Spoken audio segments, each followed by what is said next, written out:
Romans 6:23 says that the wages of sin is death. Now, why in the world is it, though, right, that there are some sins that you look at that and you go like, well, that would definitely deserve death. So like Hitler probably ought to die. Stalin probably ought to die. But then there's like the run-of-the-mill everyday sins that you and I commit that we don't take necessarily that seriously. Why is it that the penalty for that would be death? It seems as though the punishment is way disproportionate to the crime. It's as though God is a father. And imagine for a second that we're his kids, and he's cooking in the kitchen. He says, "Now there's cookies on the counter. They're for after dinner." And if you're a parent, you've probably had this conversation. It's as though we've done something, at least in our eyes, oftentimes as innocuous as stealing one of the cookies. Except instead of giving us a timeout, God instead, it's like he goes to the door and it's a thundering and lightning outside, and he throws us outside and says, "You're sleeping outside for the night." Now, to most people, we'd look at that and we'd be like, that's like abusive behavior. That is so disproportionate to what the person has done.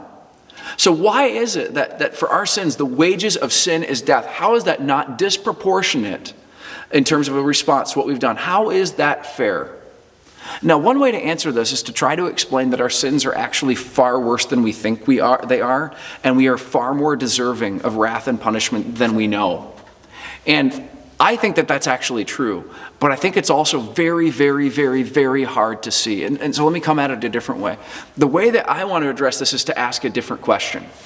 If you sin against God, if I cut my relationship off with God, in other words, how could the outcome of that be anything but death? One of the images that comes up over and over again throughout the Bible, probably most notably Jesus in the Gospel of John, I believe it's chapter 15. He talks about himself being a vine and us being branches, and it illustrates that the relationship between he and us is a contingent one. You see, the Bible does not imagine or talk about the world as a place that is self-existent on its own with God the Creator looking on, but rather that beneath the fabric of reality is not just a set of laws that govern it, not something, but rather someone.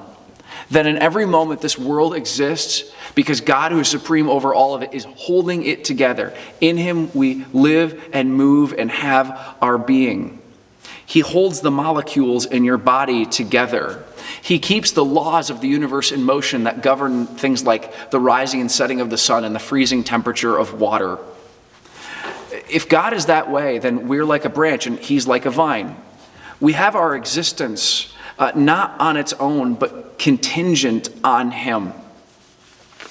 See, that's the difference. If you sin against me and you cut yourself off from me, our relationship can't happen. There's very little consequence to that because there's not much of your existence that depends on me.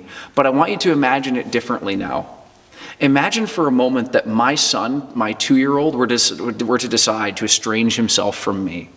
That my 2-year-old decided rather than to live with me and to live with his mom, he wanted to run off into the woods and live on his own. Now, is that something that deserves death? Not necessarily. And it's different than us because I think that what we do against God actually is much, much bigger than that once you really look at it. But here's the question. Could the outcome for my 2-year-old living in the woods be anything but death? It's not just a matter of whether he deserved it. It's what else could it be? Because his life is contingent on mine. He needs me. How much more then is it true of God who holds us together? He is a vine. You are a branch. And if we have disconnected ourselves from him, it does not matter if we used a small razor blade or a scissors or a hatchet or something the size of a missile. Disconnected from our source of life. It's not just a matter of do we deserve death, although we do. The question is also what in the world else could possibly happen but physical, emotional, spiritual death, a coming apart. This is why the wages of sin is death, because we deserve it and because what else could it possibly be? But you see, this is why Jesus did what he did on the cross. You see, the penalty for sin is death. It's the natural thing we'd have to pay, and it's the just penalty. But God, in choosing to take that cost on himself, what did it take out of him to do it? What was the cost? Death. Jesus, he went to a cross and he died. And he didn't just die physically. He died spiritually and emotionally in something. He was cut off from God the Father in a way that theologians don't even really have a category for, so far as I know. God the Son cut himself off from God the Father. On the cross, he cried out, Eloi, Eloi, lama sabachthani, my God, why have you forsaken me? And in that moment, he took on himself all of the estrangement, all of the disintegration, and all of the necessary death that comes with our sin. And if apart from God, the natural reaction to that would be to wither and die like a branch cut off of a tree. If the natural thing to happen for cutting off from God is death, then when Jesus reconnects us to God, so too the inevitable outcome of that is life. And Jesus died to reconnect you with the Father, your source of life. And your source of life, if that's true, is for now, and it is forevermore with him.